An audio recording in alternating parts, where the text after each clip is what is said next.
banyak dari Sobat RH dan juga umat pastinya yang barangkali nggak begitu ngerti sih sebenarnya pembebasan bersyarat Habib itu sampai kapan. Nah, lalu kenapa kok pembebasan bersyarat? Tapi kan orang perlu tahu kok PB. Konon katanya sampai Juni 2024. Nah, pembebasan bersyarat ini artinya kita bebas keluar dari penjara, tidak ditahan, tapi ada syarat-syarat standar yang harus kita patuhi. Nah, jadi syarat-syarat ini bukan hasil negosiasi, bukan.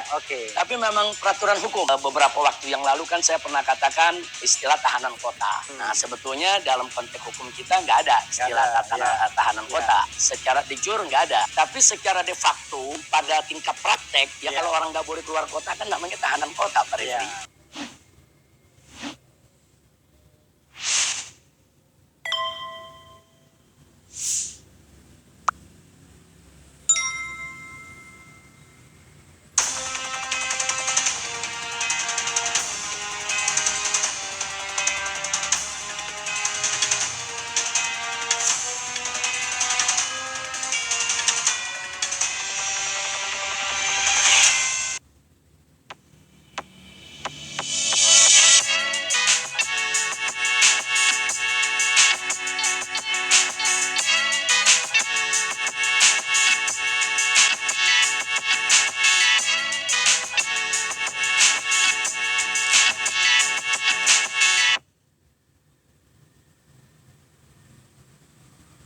Assalamualaikum warahmatullahi wabarakatuh. Waalaikumsalam warahmatullahi wabarakatuh. Sobat RH sekalian, jumpa lagi kita di channel yang keren ini. Keren jadas. Walaupun sama Habib Rizik kita tetap keren jadas ya. Jadi sahabat RH sekalian, gembira sekali di tengah-tengah silaturahmi Bib ya, silaturahim ya. Kita mau ngobrol santai saja. Banyak dari Sobat RH dan juga umat pastinya yang barangkali nggak begitu ngerti sih sebenarnya pembebasan bersyarat Habib itu sampai kapan. Nah, lalu kenapa kok pembebasan bersyarat? Jadi memang ini pertanyaan yang ringan, tapi kan orang perlu tahu kok PB. Konon katanya sampai Juni 2024. Nah itu dulu Bib, satu dulu. Ya. Terima kasih banyak Bang Refri. Jazakumullah khairan jasa untuk para pemirsa dimanapun berada ya. Sesuai dengan pertanyaan tadi, memang setiap narapidana itu siapapun dia itu punya hak yang dilindungi oleh undang-undang. Ya. Seperti hak remisi, hak asimilasi, termasuk juga hak pembebasan bersyarat. Jadi kalau hak asimilasi itu orang bisa dapat kalau sudah separuh masa tahanan ya. Tapi dengan syarat dia belum pernah dipenjara. I see. Tapi kalau dia sudah pernah dipenjara, kayak saya kan udah beberapa kali nih baru masuk penjara, jadi nggak bisa dapat asimilasi.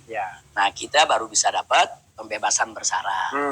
Nah pembebasan bersyarat ini artinya kita bebas keluar dari penjara, tidak ditahan, tapi ada syarat-syarat standar yang harus kita patuhi. Nah, jadi syarat-syarat ini bukan hasil negosiasi, bukan.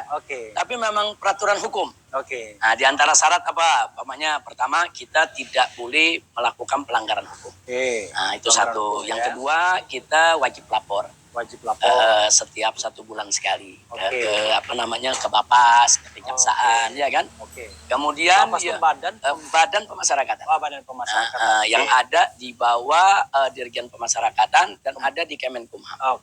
Iya. Nah, kemudian selain itu juga kita tidak boleh keluar kota kecuali dengan izin. Keluar kota itu berarti dari Jakarta ya? Dari Jakarta. Kalau untuk seluruh wilayah Jakarta kita bebas. Depok nggak boleh juga? Depok nggak boleh. Depok bukan Jakarta. Ya Depok nggak boleh, Bekasi, Tangerang, itu nggak boleh. Jadi biar mereka tahu sebetulnya juga. Bukan dilarang Pak Refri ya. Bukan kita dilarang keluar kota, boleh tapi dengan izin. Nah izin ini kan ada prosedur. Prosedurnya kita mengajukan surat permohonan. Alasannya tuh harus betul-betul bisa diterima. Itu begitu. Berapa hari biasanya izin? Biasanya kita mengajukan diproses dalam 1 minggu tuh diproses. Habib sudah pernah gunakan berapa kali? Sudah, kita gunakan untuk membesuk istri. Saya punya istri kan sedang sakit, lebih banyak pemulihan perawatan kesehatannya di Sentul, bukan di Jakarta. Sentul itu Bogor berarti kan? Iya, karena di sana kan udaranya segar, ya kan? Situasi lebih bagus. Nah, maka itu kalau saya mau ke sana saya ajukan surat permohonan. Nah, alasannya apa? Untuk besuk istri karena istri sakit. Nah, kita mesti buktikan betul apa enggak sakit. Mana surat dokternya? Nah, kalau itu diterima, nanti mereka keluarkan surat izin. Udah berapa kali itu, Bib? Kalau untuk besuk istri tahun yang lalu itu kita dapat sebulan sekali. Sebulan sekali. Tapi sesuai ini ya, sesuai permohonan. Kalau Iya. kita nggak ngajukan permohonan, ya nggak dapat juga. Nggak mungkin juga. Kalau 2-3 bulan saya nggak ngajuin permohonan, ya nggak dapat. Ya, jadi artinya itu namanya pembebasan bersyarat. Cuma beberapa waktu yang lalu kan saya pernah katakan istilah tahanan kota. Nah, sebetulnya dalam konteks hukum kita nggak ada istilah tahanan kota. Secara de jure nggak ada. Ya. Tapi secara de facto, ya kan, pada tingkat praktek, ya kalau orang nggak boleh keluar kota kan namanya tahanan kota, Pak Refri. Nah, jadi begitu. Nah, itu diantara Mungkin bahasa halusnya ditahan di kota. Jadi itu yang kita nggak boleh. Nah, kemudian dalam pembebasan bersyarat itu, Pak Refri, kenapa sampai bulan Juni 2024? Oke. Karena memang ada undang-undang yang mengatur bahwa pembebasan bersyarat itu dihitung tambahan 1 tahun percobaan setelah masa tahanan kita berakhir. Masa tahanan berakhir. Masa tahanan sesuai vonis. Oh, Juni 2023. Juni 2023. Jadi karena ditambah 1 tahun, jadi Juni 2024. Jadi kalau seandainya Habib dianggap melanggar hukum, itu Habib bisa ditahan kembali 1 tahun. Iya, kita harus menggenapkan tahanan yang 1 tahun yang kita ada di luar. Jadi walaupun misalnya nih, biar juga pemirsa tahu kan, tiba-tiba, wah ini mau Juni 2024. Ini bulan sebelum Juni Mei. Iya. Tiba-tiba Habib dianggap melanggar. Itu tetap 1 tahun lagi. Tetap 1 tahun. Oh, jadi begitu ya sobat era sekalian. Tetap 1 tahun. Biar ini pemirsa nggak baperan. Tapi memang dalam bebas bersyarat itu juga ada prosesnya. Oke. Biasanya prosesnya mereka memberi peringatan. Nggak ujuk-ujuk main dibatalin. Enggak. Biasanya mereka minta klarifikasi dulu. Jadi mereka minta klarifikasi kenapa begini, kenapa begitu. Nah, kita memberikan jawaban. Kalau jawaban-jawaban kita argumentatif, sesuai hukum, prosedur, biasanya hanya sampai peringatan aja. Oke, Habib pernah diperingatkan? Pernah, kita dapat peringatan pernah. Berapa kali? Kita sudah beberapa kali dapat peringatan, tapi kan kita klarifikasi. Ya, oke. Jadi contoh ya, seperti waktu reuni 212, ya kan? Nah, 212 itu kan dipertanyakan kenapa hadir. Kan memang nggak ada larangan saya hadir. Ya.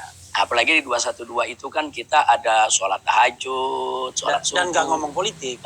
Nggak bicara politik, kita hanya bicara persatuan umat, begitu. Nah, akhirnya mereka tidak beri peringatan, tidak tapi politik mereka dalam arti sempit. Iya, tapi mereka memberikan himbauan. Oke. Himbauan dalam konteks kesehatan. Oke. Ya, karena ini kan waktu itu artinya kita baru pulih lah dari COVID ya, dengan kerumunan semacam itu. Saya dihimbau untuk lebih bisa menjaga kesehatan. Ya, kita welcome aja, kita anggap itu himbauan. Jadi intinya untuk pencabutan pembebasan bersyarat itu ada sidangnya juga, sidang TP pas. Oke. Jadi mereka klarifikasi dulu, tanya dulu kita. Nah, kalau memang melanggarnya sudah kelewatan, emang nyata-nyata pelanggaran hukum begitu, sudah ambil lagi. Itu diputuskan dalam sidang. Kalau sidang memutuskan cabut, ya cabut pembebasan bersyarat. Begitu cabut, kita dijemput, dimasukkan ke lapas. Oke. Jadi sobat daerah sekalian itu ya, nanti beliau ini baru bebas benar itu Juni 2024. Betul. Ya, jadi kalau sekarang ini masih dalam pembebasan bersyarat. Oke, itu soal pembebasan bersyarat. Iya. Ketika interview ini dilakukan, ada sahabat yang sangat menghormati dan mengidolakan Habib. Bahkan di Refli Harun Channel itu, interview beliau yang menyinggung soal Habib, itu masih views yang terbanyak. Ada hampir 5 juta. Itu beliau adalah Liusung Karisma. Apa pesan Habib untuk barangkali menghibur keluarga atau juga sobat RH sekalian yang tahu bahwa Liusung Karisma itu orang yang baik.